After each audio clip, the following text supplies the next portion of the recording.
এই যে ভিকটিম পরিবাররা বলেছে যে উই ওয়ান্ট জাস্টিস, এই জাস্টিসটা এনশিওর করার জন্যই আন্তর্জাতিক অপরাধ ট্রাইব্যুনাল এবং সেটার জন্যই আমাদের এই তদন্ত সংস্থা এবং প্রসিকিউশন টিম।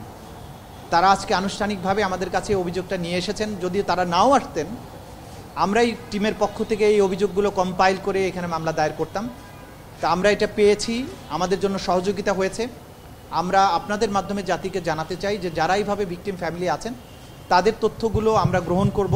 আমরা একটা ডেস্ক ওপেন করছি আজকের থেকে, যে এই প্রসিকিউশন টিমের কাছে, এই ডেস্কের কাছে আপনারা আপনাদের যে ব্যক্তিগত যে সমস্ত ঘটনাবলী যা ঘটেছে আপনাদের উপরে, এগুলো আমাদের কাছে এসে জানাতে পারেন।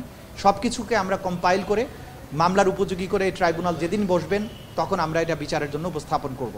ডেফিনেটলি এটা বোঝা যাচ্ছে যে এটা সরকারের নির্দেশে মন্ত্রিপরিষদের সিদ্ধান্ত ক্রমে বাংলাদেশের পুলিশ বাহিনী, তাদের সহযোগী বাহিনী হিসেবে ছাত্রলীগ, যুবলীগের সন্ত্রাসীরা, তারা এই ঘটনাগুলো ঘটিয়েছে। পরিবারের কাছ থেকে আমরা সেই তথ্যগুলো পেয়েছি, তারা একটা লিখিতও নিয়ে এসেছেন, সেটা আমাদের কাছে আছে। অভিযোগ কমন আসামি, কমন অভিযোগ যে কাদের নির্দেশে এটা হয়েছে। সুতরাং সেই আলোকেই মামলাটা তৈরি হবে। মামলার অভিযোগ তারা ইতিমধ্যে লিখেও ফেলেছেন, এটা আমাদের মতো করে আমরা নেব।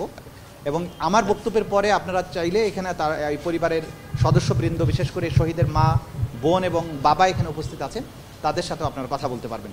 তো আমাদের পক্ষ থেকে আজকে যেটা বলার সেটা হচ্ছে যে আপনাদের ব্যক্তিগতভাবে যার যে স্টোরি আছে এই দ্বিতীয় মুক্তিযুদ্ধের সময়কার, সেগুলো আমাদের প্রসিকিউশন টিমের কাছে আপনারা জমা দিতে পারবেন। আমরা সেগুলো যথাযথ ব্যবস্থা গ্রহণ করব।